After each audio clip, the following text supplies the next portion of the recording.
Hello everyone, welcome back to your own channel curious brains.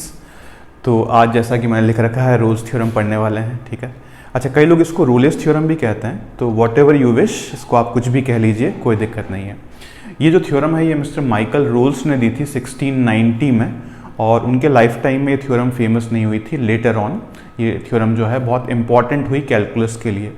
Now the irony is कि जब इन्होंने ये theorem लिखी थी, है ना, 1690 में जब ये थ्योरम दी थी, तो he was not a big supporter of calculus. उस वक्त न्यूटन अलाइव थे, उन्होंने कैलकुलस जो है वो उसका डेवलपमेंट कर रहे थे, और ये मिस्टर माइकल रोल्स ने कहा कि I don't see calculus as an important part of mathematics. And the irony is later on कुछ कैलकुलस की बहुत बेसिक थ्योरम्स जो हैं वो इनकी थ्योरम से प्रूव हुई है। द सेकंड आयरनी इज़ इनकी खुद की थ्योरम भी जो है वो प्रॉपरली कैलकुलस से ही प्रूव हुई है। तो later on it became a prominent theorem and that's why we are studying, है ना। तो what is this theorem, let's see. चलिए अब समझते हैं कि ये रोल्स थ्योरम है क्या।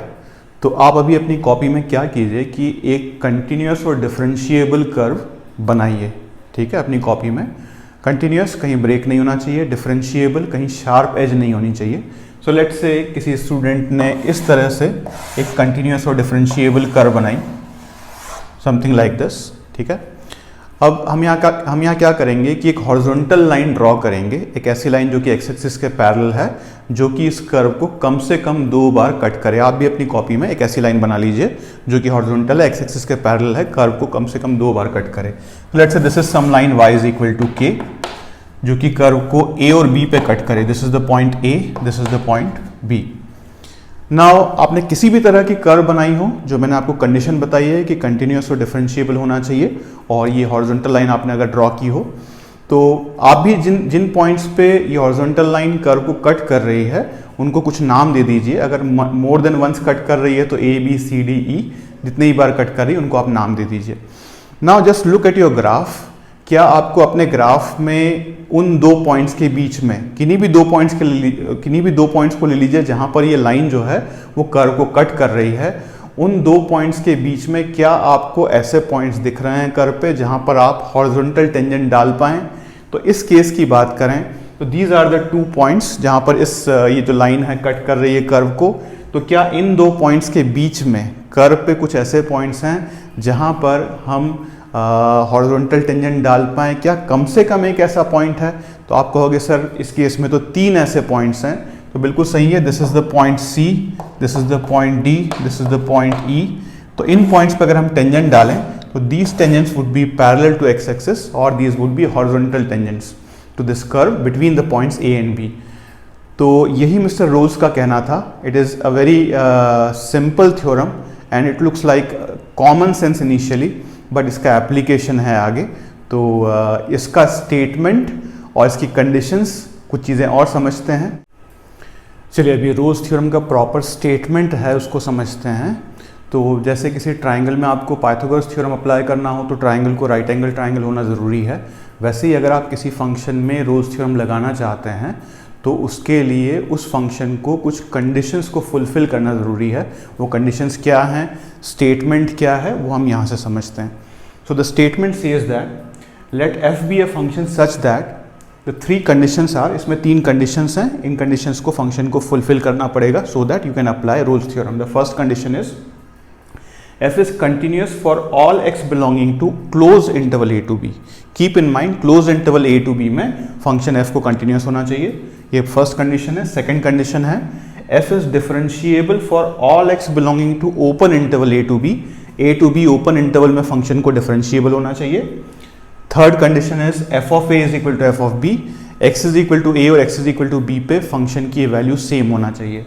अगर ये 3 कंडीशन कोई फंक्शन फुलफिल कर रहा है, कोई फंक्शन फॉलो कर रहा है, तो उस केस में then for at least 1 c belonging to the open interval a to b f dash of c would be 0, या फंक्शन का डेरिवेटिव कम से कम एक c पे 0 हो जाएगा सच दैट वो जो c है वो open interval a to b में लाया करेगा। अब आप बोलोगे सर वो जो आपने पहले एक्सप्लेन किया था इट वाज डिफरेंट फ्रॉम जो अभी आप एक्सप्लेन कर रहे हो, जो हमने इनिशियली रोल्स थ्योरम क्या थी। तो ये जो है पूरा फॉर्मल स्टेटमेंट है। यहाँ से हम उसको वापस समझते हैं। इस स्टेटमेंट, ये जो हमने यहाँ पर ये पूरी इसकी डेफिनेशन पढ़ी है, ये पूरी थ्योरम पढ़ी है, इसको हम हमारे जो ओरिजिनली मैंने एक्सप्लेन किया था उसमें अप्लाई करते हैं। तो दिस वाज द ग्राफ। ये हॉरिजॉन्टल लाइन जो है ग्राफ को 2 बार कट कर रही है ए और बी पे। तो यहाँ पर कंडीशंस देख लें पहले, ये वाला फंक्शन जो है इन कंडीशंस को फुलफिल कर रहा है नहीं कर रहा है। तो ये जो पॉइंट है x is equal to a और ये जो point x is equal to b, इसके बीच में close interval a to b में फंक्शन क्या कंटिन्यूअस है? बिल्कुल कंटिन्यूअस है। Open interval a to b में क्या फंक्शन डिफरेंशिएबल है? बिल्कुल डिफरेंशिएबल है, कहीं शार्प एज नहीं है, कहीं डिसकंटिन्यूटी नहीं है, ठीक है। और तीसरी कंडीशन क्या, x is equal to a और x is equal to b पे फंक्शन की वैल्यू सेम है। तो यू कैन सी कि these two points are lying on the same horizontal level, तो उनका y कोऑर्डिनेट तो सेम ही हो जाएगा। तो f of a and f of b are equal. तो ये तीनों की तीनों कंडीशंस फुलफिल हो गई। तो क्या इस केस में हम ऐसा कह सकते हैं कि a से b के बीच में कम से कम एक पॉइंट ऐसा होगा जहां पर फंक्शन का डेरिवेटिव जीरो हो जाएगा, जहां पर फंक्शन का डेरिवेटिव जीरो हो जाएगा। अब फंक्शन का डेरिवेटिव जीरो हो रहा है, इसका मतलब उस पॉइंट पे slope of the tangent is zero, उस पॉइंट पे slope of the tangent is zero. तो जैसा कि हमने देखा था, these are the 3 points, this is C, this is D and this is E, जहां पर फंक्शन का डेरिवेटिव जीरो हो रहा है। तो this theorem is validated over here कि यहाँ पर एक नहीं 3 पॉइंट्स है, कम से कम एक के बारे में ये बात कर रहे हैं, जबकि यहाँ पर जो है वो 3 पॉइंट्स हो गए। So these are the 3 points जहां पर फंक्शन का डेरिवेटिव जीरो हो रहा है, या हमने जैसा पहले कहा था जहां पर हम हॉरिजॉन्टल टेंजेंट डाल पा रहे हैं। Both are same things, function का डेरिवेटिव जीरो या आप हॉरिजॉन्टल टेंजेंट डाल पा रहे हैं। So this is what the Rolle's theorem is and this is the proper statement of Rolle's theorem. इसमें एक एक पॉइंट को आप ध्यान से समझ लीजिए। कंटिन्यूअस होना चाहिए क्लोज इंटरवल में, डिफरेंशिएबल होना चाहिए ओपन इंटरवल में, और f of A is equal to F of b होना जरूरी है, तभी आप अप्लाई कर पाएंगे रोज थ्योरम, ठीक है। कुछ चीज़ें और इसके बारे में समझते हैं। देखिए, रोज थ्योरम को अप्लाई करने के लिए या किसी भी फंक्शन को रोज थ्योरम को फॉलो करने के लिए ये 3 कंडीशंस का फुलफिल करना ज़रूरी है उस फंक्शन को, ठीक है। तो यहाँ पर हम कुछ ऐसी कंडीशंस देखते हैं जहाँ पर फंक्शन इनमें से एक या ज़्यादा कंडीशंस को फॉलो नहीं कर रहा है, तो क्या उसमें रोज थ्योरम एप्लीकेबल है। तो पहली कंडीशन ये कहती है कि f must be continuous for all x belonging to close interval a to b। आप ये वाला ग्राफ देखिए, इस ग्राफ में फंक्शन f जो है वो कंटिन्यूअस नहीं है at a particular point between x is equal to a and x is equal to b। तो क्या इस ग्राफ पे आप कोई एक ऐसा पॉइंट, कम से कम एक ऐसा पॉइंट ढूंढ सकते हैं जहां पर हॉरिजॉन्टल टेंजेंट डाल पाएं? तो क्लियर है कि यहाँ पर कोई ऐसा पॉइंट नहीं है।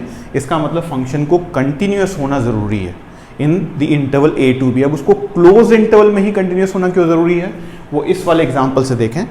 यहाँ पर जो मैंने ग्राफ बना रखा है, ये x is equal to a और x is equal to b पे डिसकंटिन्यूअस है, और open interval a to b में कंटिन्यूअस है ये फंक्शन। तो क्या इसमें रोल्स थ्योरम हम अप्लाई कर सकते हैं, क्योंकि ये बाकी की दोनों कंडीशंस को फुलफिल कर रहा है ये वाला graph. Open interval a to b में कंटिन्यूअस में डिफरेंशिएबल है, और f of a is equal to f of b, इन दोनों x is equal to a और x is equal to b पे फंक्शन की वैल्यू सेम है, f of a is equal to f of b हो गया। तो ये बाकी की 2 कंडीशंस को फुलफिल कर रहा है, सिर्फ ये close interval a to b में कंटिन्यूअस नहीं है, open interval a to b में कंटिन्यूअस है। तो क्लियर है यहाँ पर कि इस वाले ग्राफ में हम x is equal to a से x is equal to b के बीच में कोई ऐसा पॉइंट नहीं ढूंढ पा रहे हैं जहाँ पर फंक्शन का डेरिवेटिव जीरो हो रहा है, या जहाँ पर फंक्शन पे हम या कर्व पे हम एक हॉरिजॉन्टल टेंजेंट डाल पाएं। तो क्लियर है कि फंक्शन को close interval a to b में ही कंटिन्यूअस होना पड़ेगा, it can not be an open interval, ठीक है। Now the next condition is f must be differentiable for all x belonging to open interval a to b। ये वाला example देखिए, इसमें फंक्शन एक पर्टिकुलर पॉइंट p पे non differentiable हो गया है, वहां पर शार्प एज आ गई है ना। तो क्या यहाँ और बाकी की 2 कंडीशंस फुलफिल हो रही है, close interval a to b में फंक्शन कंटिन्यूअस है, और f of a is equal to f of b हो गया है। तो बाकी की 2 कंडीशंस फुलफिल होते हुए भी यहाँ पर हम रोज थ्योरम अप्लाई नहीं कर पाएंगे, रोज थ्योरम यहाँ पर वैलिड नहीं होगी। a से b के बीच में कोई ऐसा पॉइंट हम नहीं ढूंढ पाएंगे जहाँ पर हम हॉरिजॉन्टल टेंजेंट डाल पाए, जहाँ पर फंक्शन का डेरिवेटिव जीरो हो रहा हो। तो ये वाली कंडीशन भी एब्सोल्युटली ज़रूरी है, हम इसको छोड़ नहीं सकते। Now third condition is x is equal to a और x is equal to b पे फंक्शन की वैल्यू सेम होना चाहिए, दोनों सेम हॉरिजॉन्टल लेवल पे होना चाहिए। तो ये वाला ग्राफ देखिए, इसमें हमने x is equal to a और x is equal to b पे फंक्शन की जो वैल्यू है वो डिफरेंट कर दी है। तो यहाँ पर हम x is equal to a से x is equal to b के बीच में कोई अगेन ऐसा पॉइंट नहीं ढूंढ पा रहे हैं जहाँ पर हम हॉरिजॉन्टल टेंजेंट डाल पाएँ। तो ये तीनों कंडीशंस जो है ये एब्सोल्युटली नेसेसरी हैं और इनके बिना हम रोल्स थ्योरम अप्लाई नहीं कर पाएंगे किसी भी फंक्शन पे। ठीक है, कुछ पॉइंट्स और समझते हैं। देखिए, converse of Rolle's theorem is not true. ठीक है ना, तो द रीज़न बीइंग, देखिए अगर मान लीजिए हमें ये पता है कि there is at least one c belonging to the open interval A to b such that f dash of C is equal to 0, उस पॉइंट पे फंक्शन का डेरिवेटिव 0 हो रहा है। तो इसका ये मतलब नहीं है कि फंक्शन जो है close interval A to B में कंटिन्यूस हो जाएगा या open interval A to B में डिफरेंशिएबल हो जाएगा या F of A is equal to F of B हो जाएगा। ठीक है ना, so F dash of C is equal to 0, this does not imply that F is continuous for all x belonging to closed interval a to b, or it does not imply that f is differentiable for all x belonging to a open interval a to b, or it does not imply that f of a is equal to f of b। अगर ऐसा है तो इनमें से किसी का भी होना ज़रूरी नहीं है। तो इस ग्राफ से भी आप समझ सकते हैं कि यहाँ पर जो है x is equal to a से x is equal to b के बीच में एक पॉइंट c ऐसा है जहाँ पर फंक्शन का डेरिवेटिव 0 हो रहा है, जहाँ पर हम हॉरिजॉन्टल टेंजेंट डाल पा रहे हैं। लेकिन इनमें से कोई भी कंडीशन फुलफिल नहीं हो रही है। आप देख लीजिए कि फंक्शन जो है वो कंटिन्यूस नहीं है between x is equal to a and x is equal to b. Function differentiable नहीं है क्योंकि डिसकंटिन्यूस हो गया इस पॉइंट पे between x is equal to a and x is equal to b, और f ऑफ a और f of b इनकी वैल्यू भी सेम नहीं है। तो converse of Rolle's theorem is not true. अगर ऐसा है तो it does not imply any one और मोर ऑफ दीज कंडीशंस। ठीक है, चलिए अब रोल्स थ्योरम का प्रूफ देख लेते हैं। तो इसका जो प्रूफ है थोड़ा सब्जेक्टिव है। ये उस तरह का प्रूफ नहीं है कि हमने कुछ इक्वेशंस लिखी और लास्ट में प्रूव कर दिया कि ये थ्योरम जो है ये वैलिड है। तो इसका प्रूफ थोड़ा सब्जेक्टिव है। इसको प्रूव करने के लिए हम एक पॉइंट यूज़ कर रहे हैं जो कि हमने कंटिन्यूटी के टाइम पे पढ़ा था, इंटरमीडिएट वैल्यू थ्योरम के टाइम पे पढ़ा था कि कोई भी फंक्शन एक close interval A to B में अगर कंटिन्यूस है, close interval A to B में अगर कंटिन्यूस है कोई भी फंक्शन, तो उस फंक्शन की रेंज जो है वो बाउंडेड रहेगी, उस फंक्शन की रेंज भी जो है क्लोज इंटरवल में रहेगी।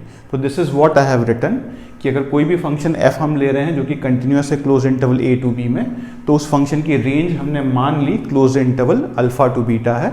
अल्फा उस फंक्शन की मिनिमम वैल्यू होगी, एब्सोल्यूट मिनिमम वैल्यू, और बीटा उस फंक्शन की एब्सोल्यूट मैक्सिमम वैल्यू होगी for these values of x। ठीक है, अभी जो मिनिमम और मैक्सिमम वैल्यूज है ये कहाँ कहाँ हो सकती है for values of x in the close interval a to b। तो यहाँ पर तीन पॉसिबिलिटीज मैंने लिख रखी है। तो पहली पॉसिबिलिटी हो जाएगी कि फंक्शन की मिनिमम और मैक्सिमम वैल्यू जो है उन पॉइंट्स पे हो जाएगी जहाँ पर F dash of X exist ही नहीं करता। आप ग्राफ में देखिए, ये x इज इक्वल टू ए है, ये x is equal to B है, तो फंक्शन की एब्सोल्यूट मैक्सिमम वैल्यू यहाँ पर आ रही है बीटा, और एब्सोल्यूट मिनिमम वैल्यू अल्फा यहाँ पर मिल रही है जहाँ पर फंक्शन इनफैक्ट डिफरेंशिएबल नहीं है। लेकिन ये जो रोल्स थ्योरम है इसमें तो हमने जो सेकंड कंडीशन पढ़ी है वो कह रही है कि फंक्शन को डिफरेंशिएबल होना ज़रूरी है। तो ये वाला जो केस है ये रूल आउट हो गया।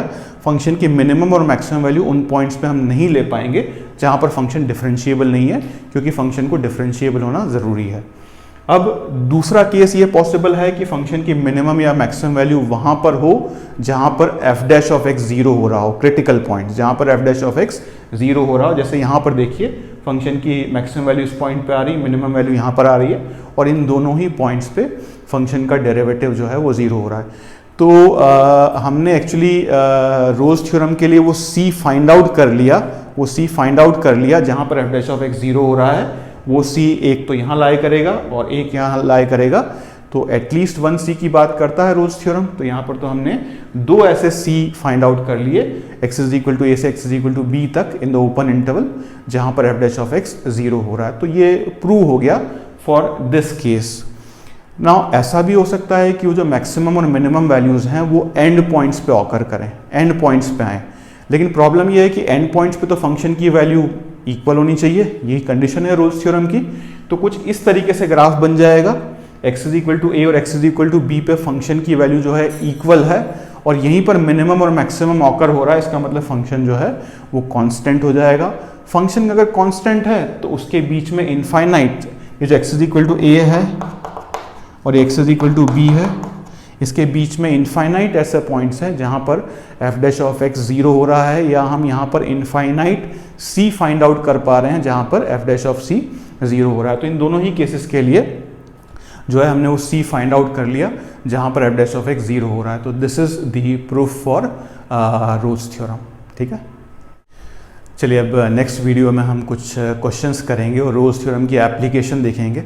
जेईई एडवांस में काफ़ी क्वेश्चंस इसके आए हुए हैं रोल्स थ्योरम के, और ये एक अच्छा टॉपिक है। जेईई एडवांस में जनरली इसके क्वेश्चंस आते ही हैं। ठीक है।